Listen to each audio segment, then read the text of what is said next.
Israel. First, I want to give all honor and glorification to the Most High God, Yahweh, Ba'ashima Mashiach Umarak Yahushua. Yahweh is the name of the Heavenly Father, which the world calls God, and Yahushua is the name of His only begotten Son, who the world ignorantly calls Jesus the Christ.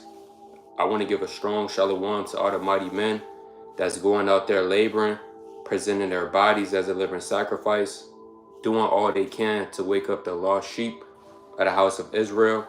They're enduring the elements, the 100-degree weathers and the freezing below codes, and everything that's trying to hinder the work of the Most High. Shalom, shalom. I want to give another strong shalom to all the mighty Akwath, right? The sisters that are at home and they're reverencing their husbands. They're being teachers of good things, tender, delicate, and on fire for the Most High God. Last but not least, I want to give another strong shalom to all the mighty teenagers and children in this truth doing all they can to wake up the lost sheep of the house of Israel and to make their calling and election sure. And by the topic of this cold cut, it's titled, right, through the Spirit, how to overcome the slothful demon. Right? The topic of this cold cut is how to overcome the slothful demon. And that's the spirit, because we was just going over this yesterday. But you have a lot of demons in the spirit world, right? Not every demon is the same. You have diversity of spirits. Nevertheless, these different demons that the Most High has created, they're going to try to hop on you and overtake you ultimately so you could be destroyed. So it's our job to find out these answers, find out how to overcome these things so we can receive a crown of life. Because believe it or not, this is what's going to get us salvation. Not anything else that may seem or appear unto men to be profitable, but the key fundamental things. So it's a lot of more questions people have we want to tackle. We might do a little series, how to overcome this, how to overcome that. Nevertheless, the topic of this cold cut is how to overcome the slothful demon, right? Now you might say, well, hold on, what is the slothful demon, right? Is that the spirit of an animal? Is that the slug? Well, the Lord is gonna answer all things through the Spirit.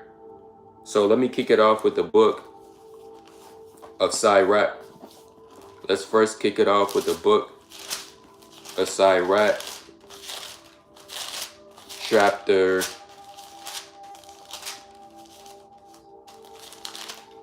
39, right? This is the book of Sirach, chapter 39 and verse number 28. It says, there be spirits that are created for vengeance, which in their fury lay on sore strokes. In the time of destruction, they pour out their force and appease the wrath of him that made him. Right? So first, right, that's a spirit. Slothfulness is a spirit. The so-called white man says slothfulness, which your body just shuts down, it gets tired, it goes through its different stages. If you might have low blood pressure, etc. Ultimately, these are spirits. Now, it's a plethora of spirits that the Most High has created. First, let's go to the book of, let's lay the foundation. Let's go to the book of Romans, right? Let's go to the book of Romans. Actually, let's go to 1 Corinthians chapter 2 first, right? This is the book of 1 Corinthians chapter 2 and verse number 14. But the natural man receiveth not the things of the Spirit of God, for they are foolishness unto him. Neither can he know them, because they are spiritually discerned. So certain people, they're spiritually discerned to this knowledge and this understanding. When you come into this truth and you get deeper and deeper, you start to learn that everything is spiritual. Literally everything. To your neighbors mowing their lawn early in the morning, to you getting up, the kids is running around rampant in the house. Everything is spiritual. The animals, the trees. So knowing everything is spiritual, we cannot be carnally minded. And the so-called white man, he's carnal. He can't understand the scriptures. He can't understand the things of the Spirit. He don't know what's going on. He thinks everything is either coincidence or it's a scientific term for everything. With the Most High God, he's not dealing with scientific terms, man. Everything is spiritual. Right, let's go to the book of Romans chapter 8. Let's go to the book of Romans chapter 8. And I believe I want verse number 6. Right, it's the book of Romans chapter 8 and verse number 6. It reads, "For to be carnally minded is death, but to be spiritually minded is life and peace." See that? So if you have a carnal mind and it's truth, think everything is carnal, nothing is spiritual, everything is coincidence, you're going to have a hard time in this walk. But once you know everything is spiritual, it's going to make everything more easier. Because with that being said, you're going to, when things are, if this is a spiritual warfare, a spiritual fight, you're going to use spiritual tools. You can't use carnal tools with a spiritual fight or a spiritual warfare. It's not going to work out. The only way to solve that spiritual problem is through the spiritual weapons. You have to have a spiritual solution, right? So with that being said, the Most High has created what? He created these different spirits. Let's go to the book of Hebrews chapter 12, right? Let's go to the book of Hebrews chapter 12. Right, this is the book of Hebrews chapter 12 and verse number 9. It says, "Furthermore, we have had fathers of our flesh which corrected us, and we gave them reverence. Shall we not much rather be in subjection unto the Father of spirits and live?" Now, who is the Father of spirits? Well, that's none other than the Most High God himself. The Lord, he's the Father of spirits. He created these spirits by the hand of Yahushua and the angels. Nevertheless, he's the Father of these spirits. He's master all of these spirits. He has everything into subjection. So you have to take this philosophy of the so-called white man out of your head. Now, I can't pull it up right now, but you look up slothfulness and the answers, right? How that works. The so-called white man, he's going to give you something out of the back of his head. But we know the Father of spirits, he has created these spirits on all in 6 days. And all of these spirits, they're good. They have different reasons that they play their roles on the earth, right? So I'm going to read that again. This Hebrews 12 and 9. "Furthermore, we have fathers of our flesh, which corrected us, and we gave them reverence. Shall we not much rather be in subjection unto the Father of spirits and live?" So once you know that the Most High created these spirits, again, everything is gonna fall in line. All right. Certain people, they think the so-called white man comes up with these things, or the Asian man, or it's a carnal reason for certain things. Again, we have to be spiritual here, especially dealing with the slothfulness. Now let's go to 2 Chronicles chapter 18. Right, let's go to the book of 2 Chronicles chapter 18. Now, seeing that the Most High is the Father of spirits, you have a plethora of spirits, ultimately an innumerable multitude of spirits in the third heaven, as we're speaking right now. Right, it's 2 Chronicles chapter 18 and verse 8. "Again he said, therefore, hear the word of the Lord. I saw the Lord standing upon his throne, and all the hosts of heaven standing on his right hand and on his left." Right?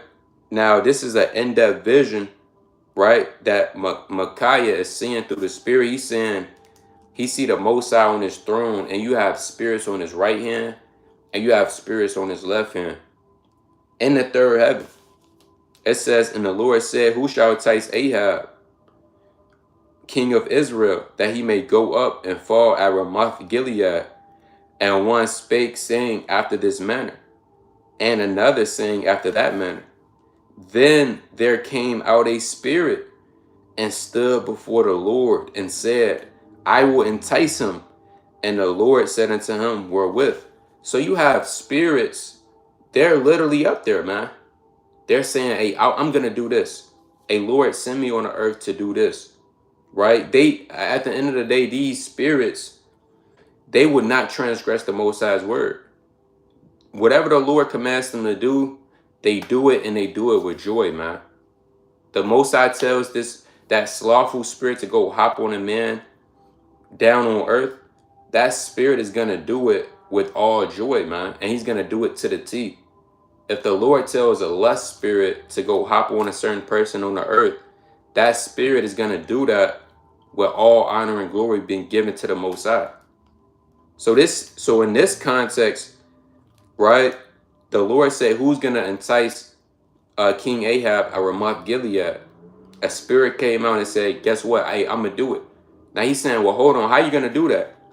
Reading on, it says, verse 21, and he said, I will go out and be a lying spirit in the mouth of all his prophets.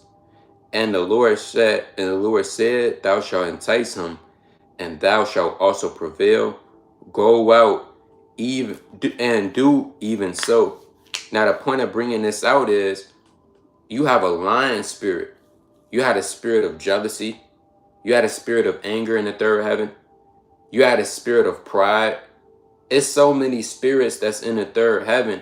And this is happening all the time, man. The Lord might say, well, guess what? Somebody, for example, Slim D. Who's going to entice Slim D to be slothful? Then you might have a spirit going to come out and say, hey, I'll do it. Then you might say, go entice him and thou shalt prevail. So these things happen all the time. So you might be feeling like, dang, why is this happening to me? Well, why am I going through this? Well, guess what? The Lord is putting you through this. Now you have two options. You could be overtaken and let the spirit prevail, or you could be able to fight it off with the spiritual tactics that the Lord has given you via the word of the Lord. So he's showing you that it's different spirits in the third heaven. It's not just one spirit. It's just the Most High, the angels, and that's it. Now you have spirits on the left hand and on the right hand side. Right, let's go to the book of Judges chapter 9. Right, let's go to the book of Judges chapter 9 and verse number 22. This Judges chapter 9 and verse 22. When Abimelech had reigned 3 years over Israel, then God sent an evil spirit between Abimelech and the men of Shechem, and the men of Shechem dealt treacherously with Abimelech. So you have evil spirits in the third heaven. Not every spirit in the heavens is beautiful. It's not a good spirit. You have evil spirits. You have good spirits. Now, the slothful spirit will be categorized as an evil spirit. Nevertheless, the Lord still created it. A lot of people just think the Most High creates everything to be good. No, the Lord creates evil and good. That's Isaiah 45:7. I, the Lord, do all these things. Right? It says, I'm going to read that again. Verse 23, then God sent an evil spirit between Abimelech and the men of Shechem, and the men of Shechem dwelt treacherously with Abimelech. So these spirits, they're sent down to cause you to do one thing. Either go off and sin against the Lord, or you're going to have integrity and come out faithful through the Spirit. All right, let's go to Hosea chapter 5 and verse number 4. Let's go to the book of Hosea chapter 5 and verse number 4. It says, they would not frame their doings to turn unto their God, for the spirit of whoredoms is in the midst of them, and they have not known the Lord. So you even have a spirit of whoredoms. You ever wonder why, dang, why does Eve, why does she always want to be a harlot? Right? Why does she hop from different men to different men? Why is she sleeping around with 50 different men, 20 different men? Why does she have no self-value for herself? Why is there no self respect. Well, guess what? The Lord, it's a spirit of whoredoms in the third heaven. The Most High has put the spirit of whoredoms. Next thing you know, now she's acting like a harlot. So everything is a spirit, man. To how the way how a harlot acts, to how you get angry and upset, to how you have no patience. All of these things is spiritual. Let's get a couple more precepts on that. All right, the different spirits that's in the third heaven. Then we're going to tackle how to overcome it. Right? Let's go to the book of 1 Samuel, chapter 1 and verse number 15. 1 Samuel chapter 1 and verse 15. And Hannah answered and said, No, my Lord, I am a woman of a sorrowful spirit. I have drunk neither wine nor strong drink, but have poured out my soul before the Lord. Because when you read this account, Hannah, she couldn't have any children. She was barren. So from that point on, she had a sorrowful spirit. You wonder why people are so sad. Some people, they depressed. They have large amounts of anxiety. Well, that's a spirit as well. Everything is spiritual. We can't stop saying it, man. Literally everything is spiritual. Right? So you have a sorrowful spirit. You have a spirit of whoredoms. You have an evil spirit, a lying spirit.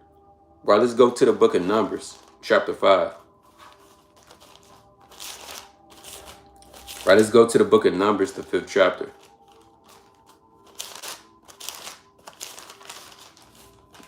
Right, it's the book of Numbers, chapter 5, and verse number 12.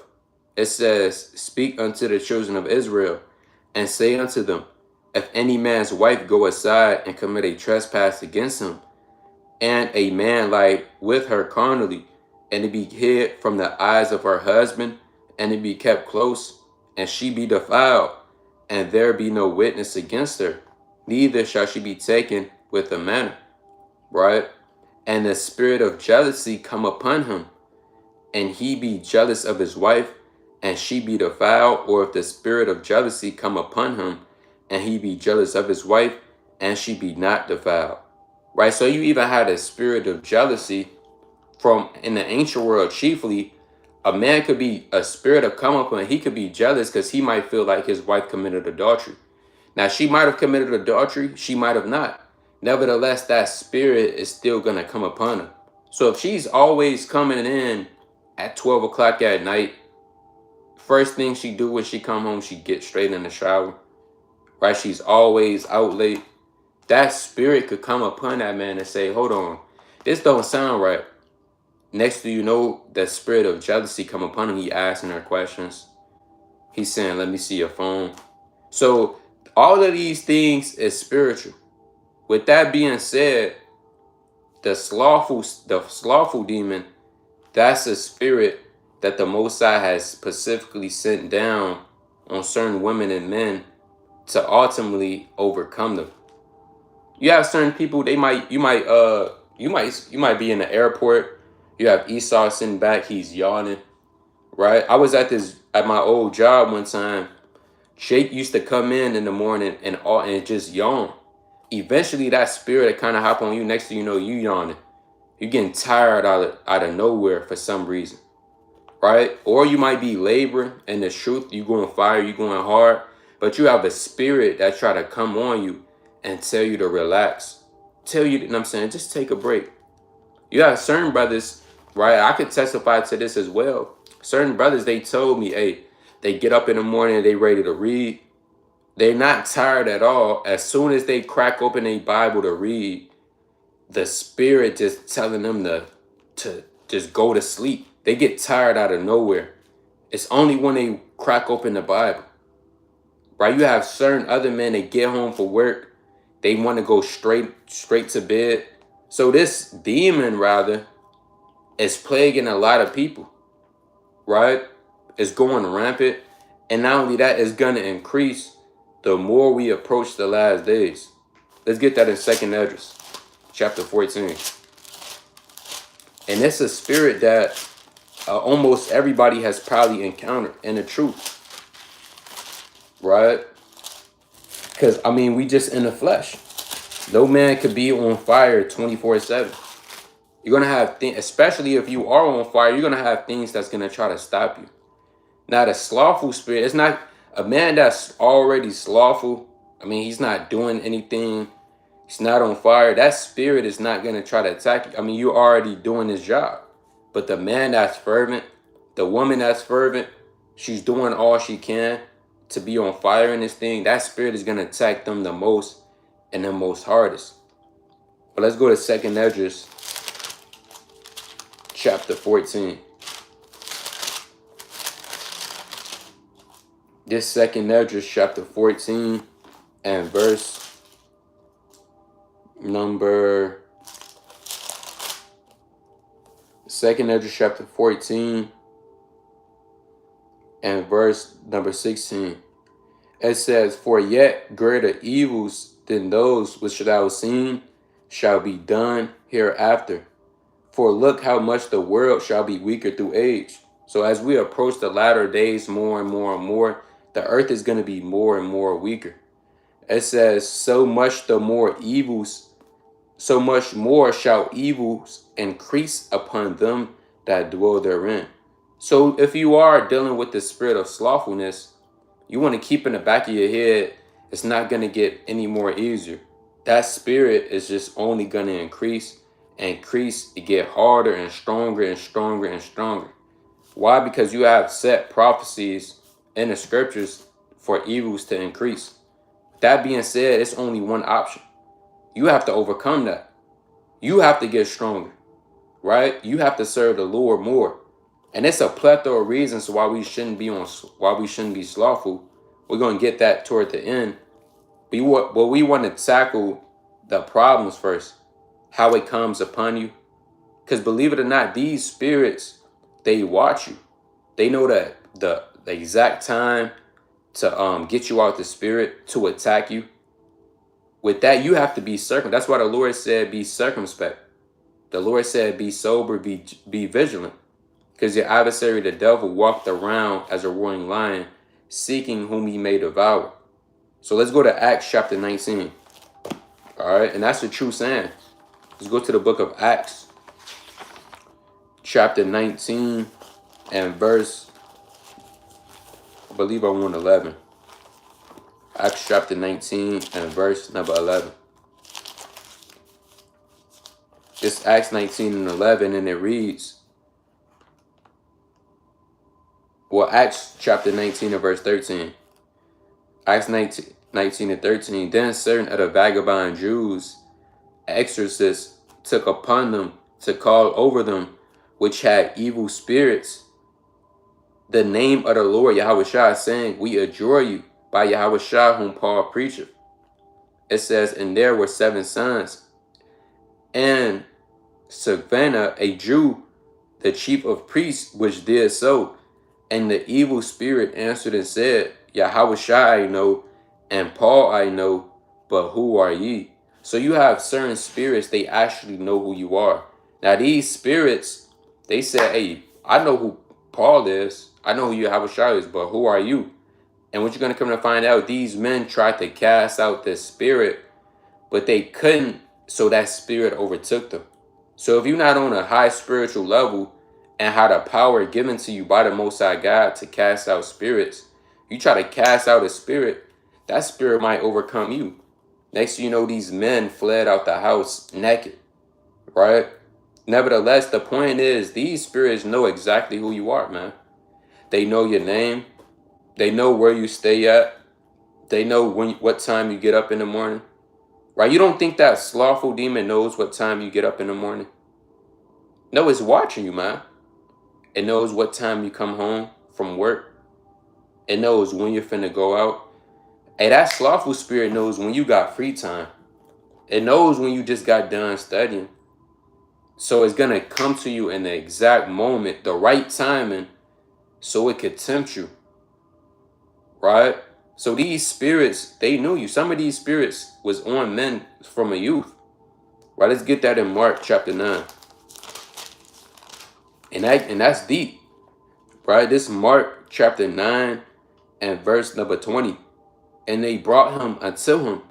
And when he saw him, Straightway the spirit tear him, and he fell on the ground and wallowed foaming.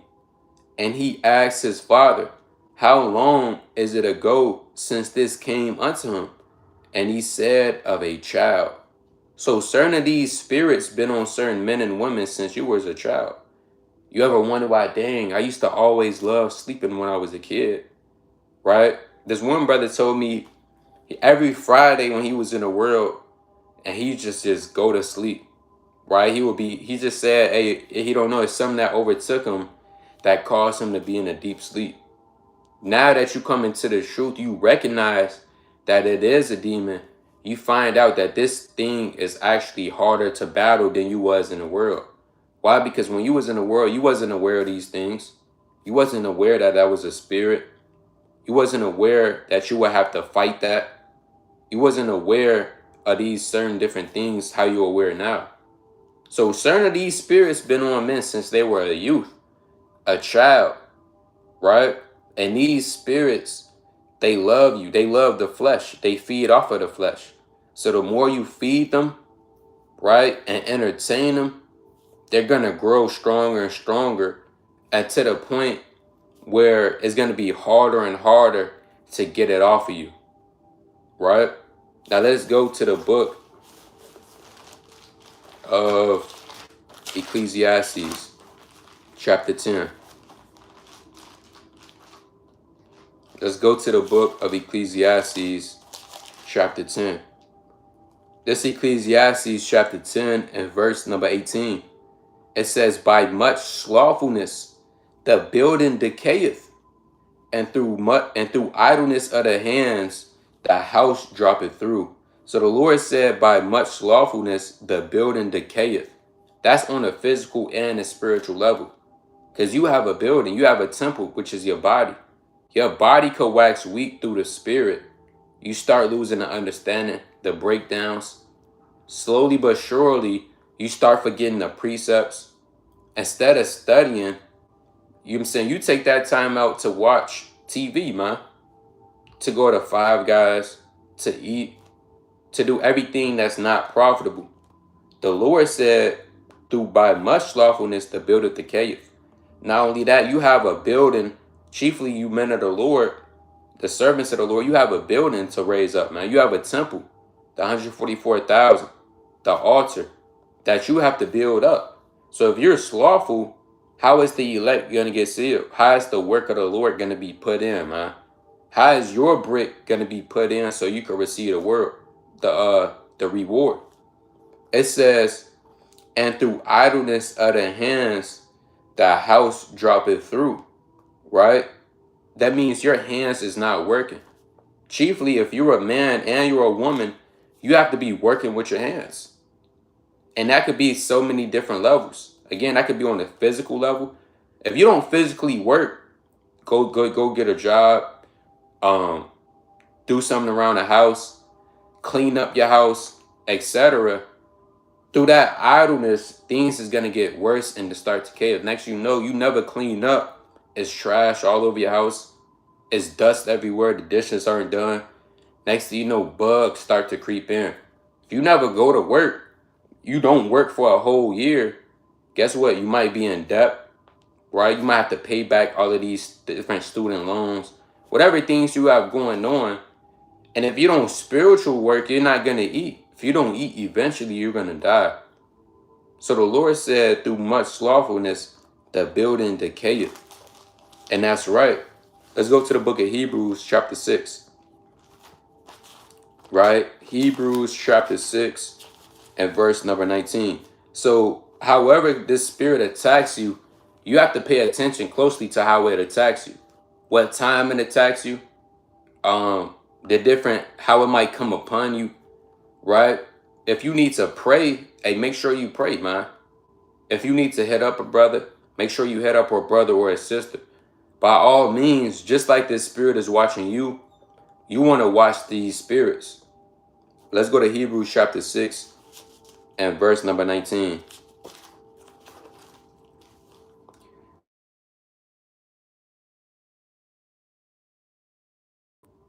Right? Actually, Hebrews chapter 6 and verse number 11. Hebrews chapter 6 and 11. It says, and we desire that every one of you do shew the same diligence to the full assurance of hope unto the end. So you have to be diligent unto the end. You can't come into the truth your first 3 years, you're on fire, but you're not showing that same diligence how you first came in. Also, ultimately, it's known as leaving your first love when you read Revelation chapter 2. Because when you first came into the truth, you wasn't slothful, man. You was up all night. You was watching the videos. Any chance you got a chance to read, you were reading. You were studying. You were so happy you couldn't wait to get home to tell everybody about the truth, man. Tell your mom, even though she didn't want to hear it. Your father, your sisters, your brothers. And you were diligent. You were on time to count. Certain men, they first come in, they on time to count, man. They had that great zeal. But guess what? The Lord said you have to show the same diligence to the end, right? You can't just be diligent. Next thing you know, you turn slothful. No, that's off. You're not keeping, Jake say in the world, you're not keeping that same energy. You're not keeping that same energy when you first came into the truth. What has happened? What has changed? Is it distractions? Is it the cares of this world? You have to find out these different things and eliminate them. It says, verse 12, that ye be not slothful, but followers of them through faith and patience inherit the promises. So the Lord said you cannot be slothful, man. You have certain men saying you could take vacations off in the truth. It was a brother that say, hey, I'm gonna just take a 2-week vacation and I'm gonna come back strong. No, brother, the moment you take a vacation, hey, that's wraps. You're only gonna wax worse and worse. You can't be slothful. You can't take vacations. You have to bear that burden. You have to find out how to overcome this thing. Let's go to the book of, see what I want. Let's go to the book of Luke chapter 12. Right? And it's accounts of men being slothful. Right? This Luke chapter 12 and verse number 16. This Luke chapter 12 and verse 16. And he spake a certain parable unto them, saying, the ground of a certain rich man brought forth plentiful. And he thought within himself, saying, what shall I do? Because I have no room where to bestow my fruits. And he said, this what I do. I will pull down my barns and build greater. And there will I bestow all my fruits and my goods. So this man had a fruitful possession. He was good, for lack of better terms. So you know what, I'm gonna tear these things down and I'm gonna build more so I can bestow my goods. Now, that might be you. You might have good works. You're building on top. This parable is not just one fold. This parable could be many fold, right? You have good works. You're storing them up more and more and more. Now, this man physically had these goods, but guess what he said in his heart, right? It says what? And I will say to my soul, thou hast much goods laid up for many years. Take thy ease, eat, drink, and be merry. And that's off, man. Right? That's like a brother saying, hey, man, I put in some work. I've been on fire these couple of years in the truth. You know what? I'm gonna rest for a little. I'm gonna take 1 year off through the Spirit. Right? A year of Jubilee. I'm gonna go hard in the truth 6 years. Then I'm gonna take the 7th year off. I'm gonna do a land Sabbath. No, the Lord is not dealing with that, man. This man says, I will say to my soul, and that could be Satan. Satan could tell you, hey, you just got home from work. I know you tired. Hey, why don't you just read later? You'll get it in. You'll surely get it in later. Then you say, okay, yeah, I guess I could take a 2-hour nap. Next thing you know, the 2-hour nap turned into damn 5 hours. Then you miss your reading session. You probably didn't miss the study session you had planned on doing. You missed to read with your woman, your children, etc. It could be anything, man. You not get up for work on time, not get things done around the house, ultimately because you want to be slothful. Imagine you don't get that next breakdown in, right? And it's been accounts, right? Right. One brother told me that a brother, he was giving him a quiz or a test, and the brother said, he said, you know what, I don't want to do that right now. I'm gonna do it later. Then the next Sabbath came in. The same question that brother asked the brother for the quiz, somebody asked on the highways and byways, and he couldn't answer it. All because he put it off. So this might be saying to your soul, guess what? It says, thou hast much goods laid up for many years. Take thy ease, eat and drink, and be merry. And certain men, they get seduced. Hey, Satan, hey, he does a great job, man. He seduced. It sounds so good, right? I can imagine somebody saying that. Somebody, they would get seduced by this. But a wise man, he's gonna rebuke this through the precepts. It says what? But God said unto him, thou fool, this night thy soul shall be required of thee. It says, then who shall those things be which thou hast provided? So is he that layeth up treasure for himself and is not rich toward God.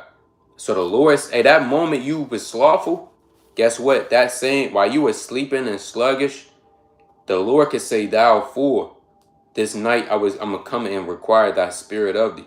Next thing you know, he take your spirit from you. He take the Holy Spirit from you. And next thing you know, now you back into the world. All it takes is one nap, one slumber at a chance. Let's go to that in Proverbs, right? Chapter 24, right? You miss, and when you slothful, you miss out on certain things. Your heart is not on the precepts. I mean, you could be slothful. Slothfulness is not always just going to sleep. You could be slothful doing wickedness. Or you're idle. Or you're spending your time on things other than the time of the Most High. You're always going to see the Eve that you want, right? You go into the grocery store for no reason. You just picking up things you don't need, right? You binge watching this TV show. You just going to work, not getting no reading in. You're just slothful. No reading in, no praying in. We don't want to walk in these mannerisms. Because again, the Lord can say, thou fool, this night I will require it of thee. Right? This Proverbs chapter 24. This Proverbs chapter 24 and verse number 30. It says, I went by the field of the slothful, and by the vineyard of the man void of understanding. And lo, it was all grown over with thorns and nettles, and covered the face thereof, and the stone wall was broken down. Now, King Solomon said he went by the field of the slothful, meaning he went by a slothful man. When he went by him, he said it was nothing but thorns and thistles. It was no fruit. Now, when it's thorns and thistles, nothing could grow. No fruit could be brought forth.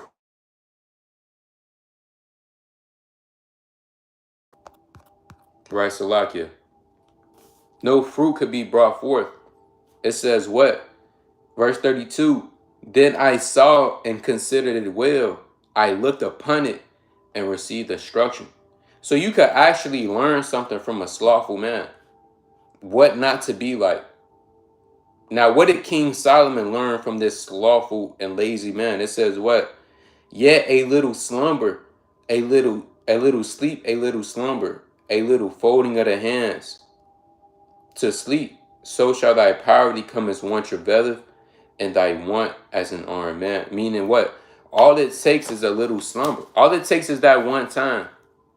That little folding of the hands. That I'm going to do it next week, spirit. That I'm going to do it tomorrow, spirit. Or you're not even thinking about it. You're thinking about everything else but the Most High God. and he brought you into the truth. So it's many different reasons why we should not be slothful at all. Literally. For one, it's going off. It's contrary to the word. For two, the Most High has brought you in this thing with grace and mercy. The Lord didn't have to wake you up, man. The Lord could have kept you in darkness.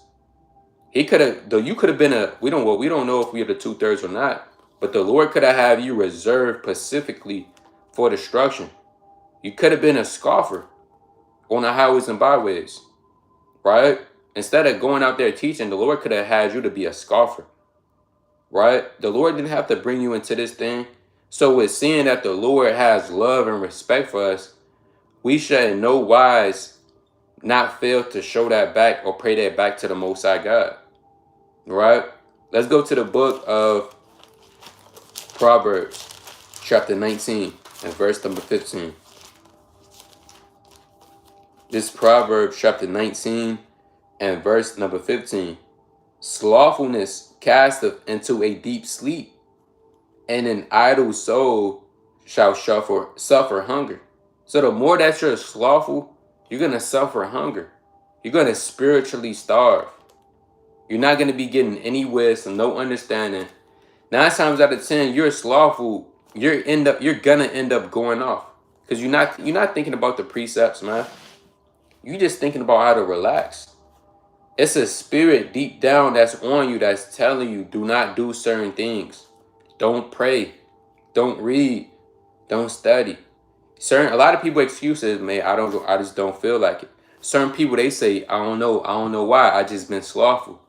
Well, the reason why, because that spirit is seducing you with the smooth words. And you're not taking action. Certain people they let it happen. They said, I don't know, man, I tried, but they too lured in on their cell phone device or social media. Different distractions that the slothfulness is gonna use. Because the spirit of slothfulness is not gonna come up head on straight to you face to face as a man. No, it's gonna use different distractions to cause you to fall. Whether that's the cell phone, that's your job. You might be going to school, right? What else? TV, the kids, anything else is gonna cause you to be a distraction, ultimately to take your mind away from the Most High God. So the Lord said, "What slothfulness casteth into a deep sleep, and an idle soul shall suffer hunger." And on another fold, the more slothful you are, eventually you're gonna go back to sleep. Now, is that physical? You're literally just, you know what I'm saying, you're gonna hop in the bed and never wake up. No, the Lord is gonna put you in, He's gonna cause you to be sleep like the rest of the men and women in the world. Just continue to be slothful. Continue to take this truth for granted. The Lord gonna put you back into that deep sleep, man. He gonna take the spirit from you, to understand it. He gonna cause you to go back to sleep. And once you back to sleep in the world, it's a chance you might never wake back up again. That's scary in itself. Certain people, they say, hey, I'm cool with that. Hey, I'm cool with going back to sleep. No, we not cool with that, man. That's scary. And I mean, man, that's scary, man. You're back to sleep. You were once in this truth and light. Now you're back to sleep. Ultimately, you're gonna be we don't want to be destroyed, man. Right? We don't want to be destroyed by the Most High and the second coming. Right? We came too far, man. Some of us came too far, man. You went through a financial breakthrough. You went through it with your mom, your household, for this truth. You might have got kicked out on the streets. Or you might have been sleeping on your couch, somebody's couch, working 2 jobs to be on fire in this thing. You went through hell. We don't want to be destroyed, man. All for the spirit of 5 minutes of slothfulness, of pleasure. Right, like the brother said, the American dream. You gonna go back to the American dream. That making 6 figures, going to work and come home. And your life is predicated on sin and wickedness. That's why the Lord said we cannot be slothful. Let's go to Sirach chapter 33. Right? Sirach chapter 33 and verse number 27. Sirach chapter 33 and verse number 27, and it reads, "Send him to labor, that he be not idle, for idleness teacheth much evil." I'm going to read that again. And it's ultimately going into a servant. Now you have evil and you have righteous servants. Nevertheless, we are servants of the Most High God. It says, send him to labor, that he be not idle. To help the slothfulness, you want to make sure you're always occupied. You might have a set schedule. There's nothing wrong with making a set schedule. Okay, today I'm going to do this. Today I'm going to do that.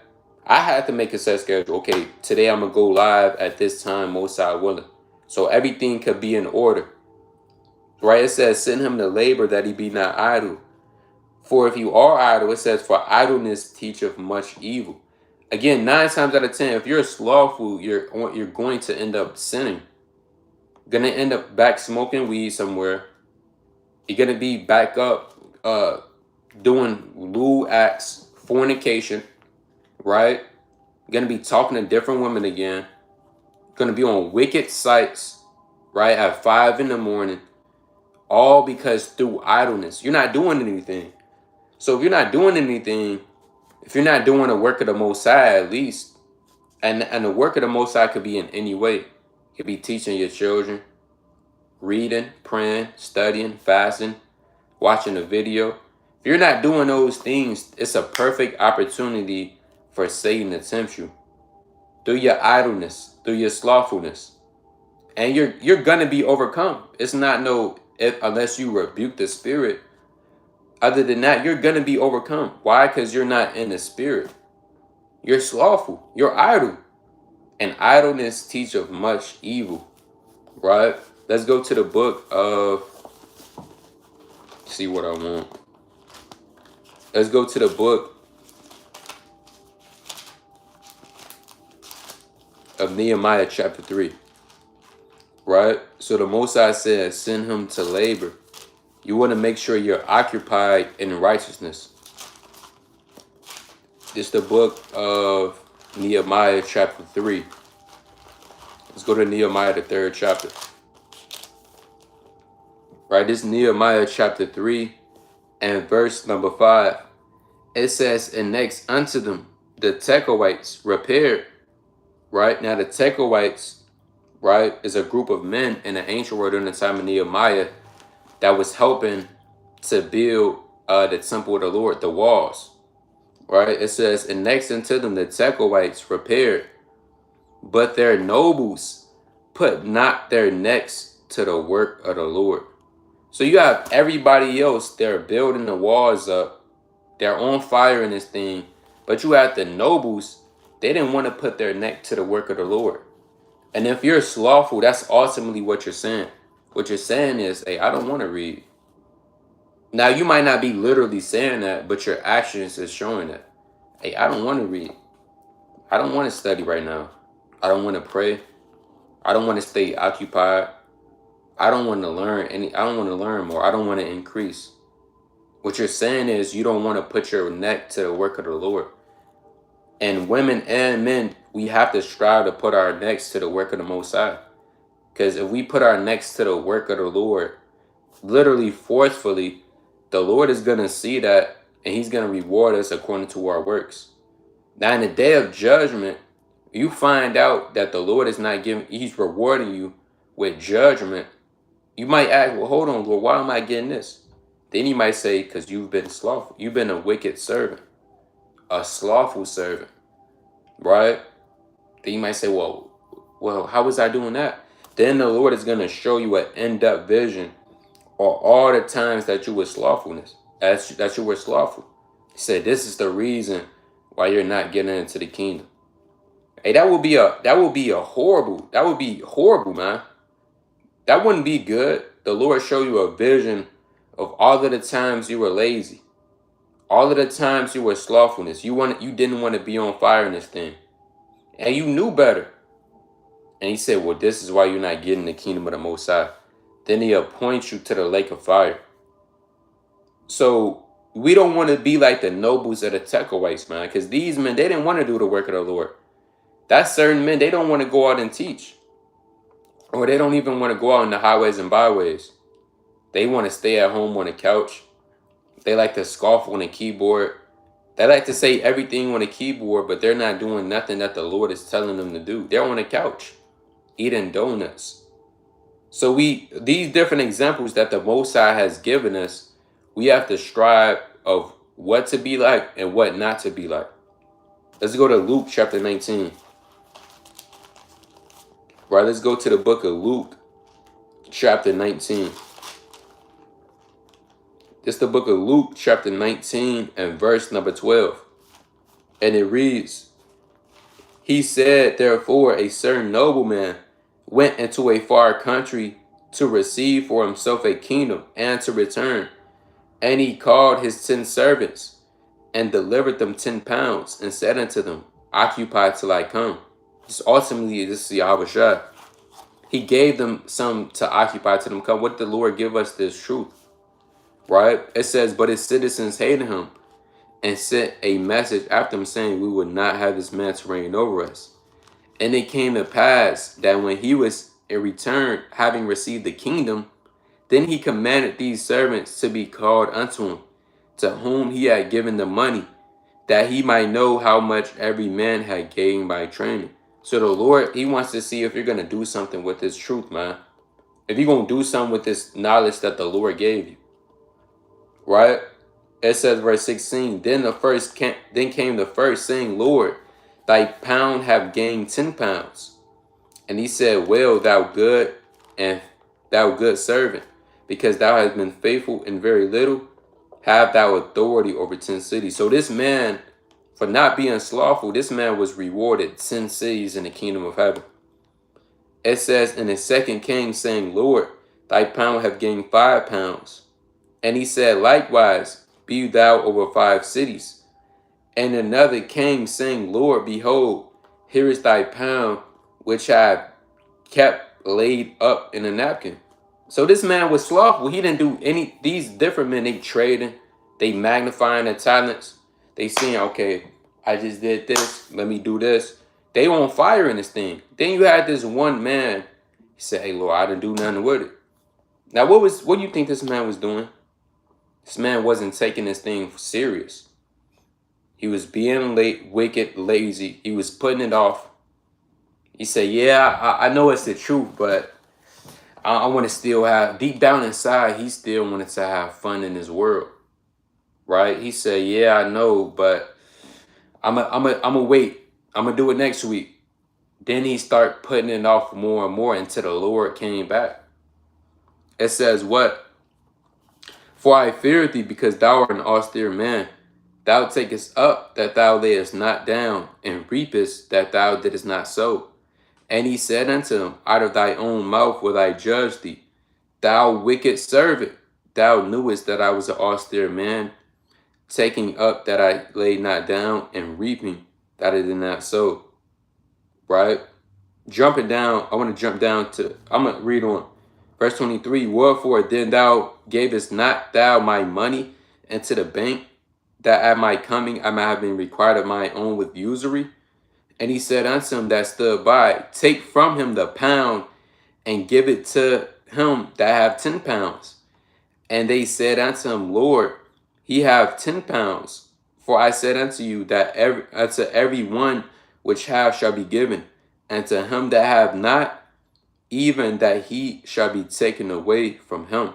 So if you're a sloth, you're not doing anything that the Lord has, you're not doing anything with this truth that the Lord has given you, the Lord is going to take that away from you, man. And that's the most scariest part about being slothful. A lot of times we talk about it, but the most scariest part is that the Lord is going to take that away from you. He's going to give it to another brother or sister that's better than you, right? We talk about this often. You have it's another sister out there. It's another brother out there. You don't know who they are, but they're 10 times better than you. And if the Lord gives them the truth, they're going to go harder in the truth than you ever will, right? So if you're slothful and you have this mentality that I could keep doing this, eventually the Lord is gonna replace you with somebody that's not. That's in all type of level of business. You going to work, you move slow, you act like you don't want to be there. Guess what? They're gonna fire you, they're gonna bring somebody else to retake your spot. It's no different from the truth, right? Let's go to 1 Samuel chapter 15. It's no different from the truth, man. Because the Most High doesn't need you, right? He doesn't need anybody. This 1 Samuel chapter 15 and verse number 28, the classic, and it says, and Samuel said unto him, the Lord have rent the kingdom of Israel from thee this day, and have given it to a neighbor of thine that is better than thou. So guess what? Who was better than King Saul? Well, guess what? King David was better. Saul wasn't doing what he was supposed to be doing. Guess what? The Lord replaced them and brought in King David. This happens every single day. People fall out the truth. They come into the truth. People they slothful, the Most High take those people away, replace them with diligent men that's going to do the work. Right? So let's go to the book of Proverbs. Well, actually, let's go to Matthew chapter 8. Right? Let's find out how to overcome this. Now, with a slothful demon, just like any other demon, it's some of the similar ways you will overcome it. Right? It might be a little different through the precepts. Nevertheless, it's all similar to the ways how you overcome these different demons. This Matthew chapter 8 and verse number 16. And when even was come, they brought unto him many that were possessed with devils, and he cast out the spirits with his word and healed all that were sick. So Yahushua, he was casting out spirits with his word. And that's on another fold. We have to cast out spirits. How? Through the word. You can't cast out the slothful demon with Esau's terminology. Oh yeah, Esau said, guess what? You don't want to be slothful? Get at least 7 hours of sleep. Then you try to get 7 hours of sleep. Then you act like that's going to work. No, brother, that's not going to work. Right? You have to what? You have to cast out that spirit through slothfulness. And every temptation is different. Right? Yahweh's temptation, it might be different from your temptation. Right? Yahweh's top temptation was made manifest in Matthew the 4th chapter. What was he being tempted with? That if he really the Son of God, or him not going on the cross, right? Or him coming down from off the cross, ultimately not fulfilling his will of him coming on the earth. That was the Lord's temptation. It's no account of Yahushua dealing with the spirit of lust, right? It's no account of Yahushua dealing with the spirit of anger. There's no account. What he was dealing with, his temptation was him being made manifest, being the Son of God, and ultimately him going on a cross, fulfilling his will. That's why Satan sometimes, you will read Matthew the 4th chapter, if thou be the Son of God. Or when he was on the cross, if thou be the Son of God, command us to come off the cross with thee. Those were his temptations. So how did the Lord do that? He rebuked it with the precepts. He cast out the spirit of Satan with the precepts, with the word. That's the same way you have to do with the slothful demon. So you could either pray, before you cast out that spirit, you could immediately pray to the Most High. It's prayers, Most High willing. Dang, I don't think we could do it. But it's prayers that you have in the Hebrew tongue on how to not be slothful. So you want to throw up those prayers of not being slothful. A lot of time, you want to throw that up like 7 times. You might throw it up 7 times a day. You might throw it up 5 times. Whatever works best for you. Nevertheless, you want to throw up the prayer of slothfulness in the Hebrew tongue. Now, right with that, next thing you know, now you're going into the precepts. It's nothing wrong with talking to yourself. Saying, no, we're not dealing with this. Because according to this precept, we can't be doing this. Now, some people might say, well, hold on. Why are you talking to yourself? That's unusual. Guess what? You're not talking to yourself, talking to these spirits ultimately. For example, let's go to Proverbs chapter 6, right? Let's go to Proverbs chapter 6 and verse number 6. Now say the spirit of slothfulness comes upon you. You pray to the Most High. You ask him to remove that spirit. Immediate after that, you're going through the precepts. Let's go to Proverbs 6 and 6. It says, go to the ant, thou sluggard. Consider her ways and be wise. So you could say, well, hold on. The Most High said we got to go to the ants. Right? When you look at the ants are never just sitting around. They're never idle. They're always working. Well, that's how we got to be in the spirit. We got to always be working.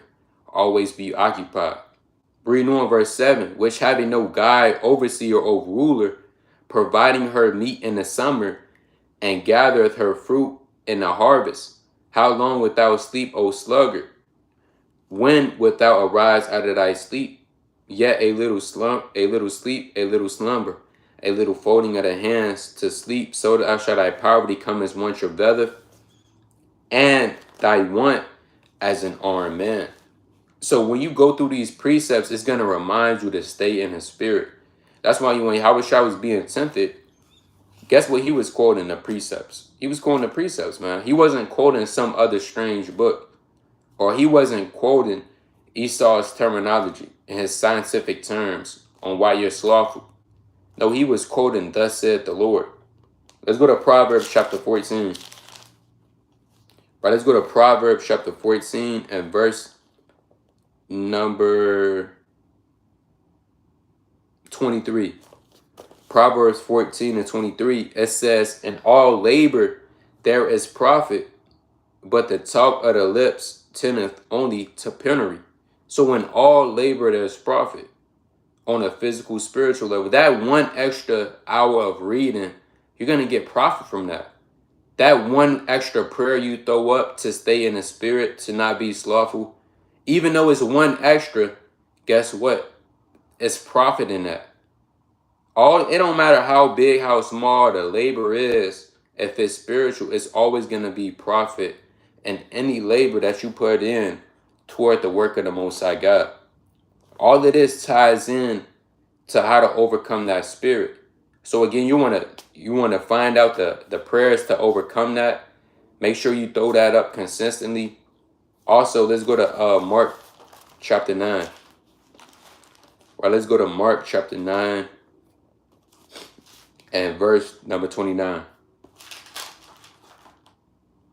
Right, let's go to the book of Mark chapter 9 and verse number 29, and it reads, it says, and he said unto them, this kind can come forth by nothing but by prayer and fasting. So certain spirits can only come out through prayer and fasting. So another way to overcome the slothful spirit, make sure you go on a fast. If you're not fasting, then that spirit is going to be more and more attached into you. Because when you fast, you're killing the flesh, and you subduing and you exalting the spirit. That spirit of slothfulness, it feeds off of the flesh. So if you kill the flesh, then that spirit is not going to hop on you like that. It's not going to be as strong as it would if you don't fast at all. So fasting is going to help. Even when you fast, it's different things that you could fast for. You could fast that the Lord removes that spirit from you. You could fast to be more on fire, to be more diligent. It's many different things you could fast and pray for. Nevertheless, that's going to help you and be beneficial towards you in this truth. So these is the different things of how to overcome this spiritual warfare that we are in. Let's go to that in the book of Ephesians chapter 6. Right? Ephesians chapter 6. Let's go to it. It's the book of Ephesians chapter 6 and verse number 11. It says, for we wrestle not against, it says, put on the whole armor of God, that ye may be able to stand against the wiles of the devil. For we wrestle not against flesh and blood, but against principalities, against powers, against rulers of darkness of this world, against spiritual wickedness in high places. Wherefore take unto you the whole armor of God, that ye may be able to withstand in the evil day, and having done all to stand.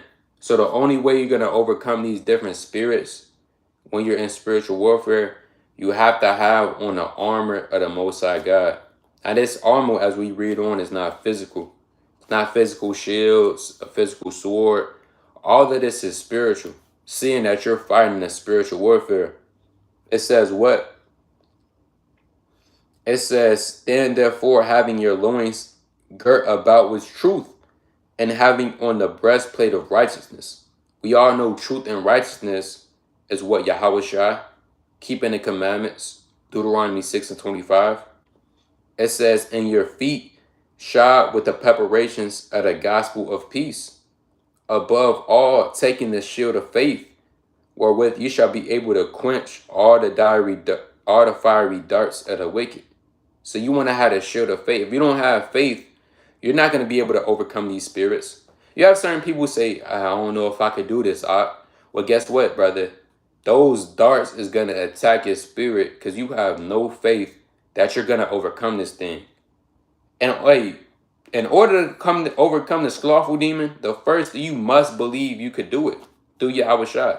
If you don't believe you could overcome this thing, well, guess what? You're not going to overcome it. That demon is going to keep eating you up, ultimately till you fall to your destruction. So you have to believe you could overcome it. Why? Because Yahweh Shai, he overcame the flesh. And we could do the same thing. So if you don't believe, if you don't have to feel the shield of faith, well, you're done. You're finished. All right. So it says, above all, taking the shield of faith, wherewith ye shall be able to quench all the fiery darts of the wicked, and take the helmet of salvation and the sword of the Spirit, which is the word of God. Now, what is the sword of the Spirit? That's the word. So that sword that you have, you're supposed to use this word to cut the demons, to fight off the slothfulness. Use the precepts. The Lord said, through thy precepts I get understanding. Therefore I hate every false way. So you meditating on these precepts, you watching the videos, etc. is going to keep you in the spirit, ultimately to have you not to be slothful, because when that spirit comes upon you, the first thing you thinking about is the precepts. Well, hold on, now we can't be slothful because the Lord coming back as a thief in the night. That's 1 Thessalonians 5:2. Next thing you know, you overcome that. Satan, he flees from you. It says what? Verse 18. Praying always with prayer and supplication in the spirit, and watching thereunto with all perseverance and supplication for all the saints. So these are the spiritual tactics that help you overcome the slothful demon. And like I said earlier in the video, it's not just for this spirit, but it's something similar to all of the spirits. The spirit of anger, you got to go through the precepts with that. You have to pray to the Most High with that. You have to fast for that. The spirit of lust, you have to fast for that. We might do a series how to overcome these different demons. Nevertheless, you're using the same tactics, which ultimately is the word of God, and you have to rebuke these things. All right. But with that, I want to give all honor and glory to the Most High Yahweh. By Shema Mashiach Wamadak Yahushua. Most High willing, this video was edifying. Continue to read, pray, fast, and study. Most importantly, beseech the Heavenly Father for his mercy. With that, I'm going to say shalom.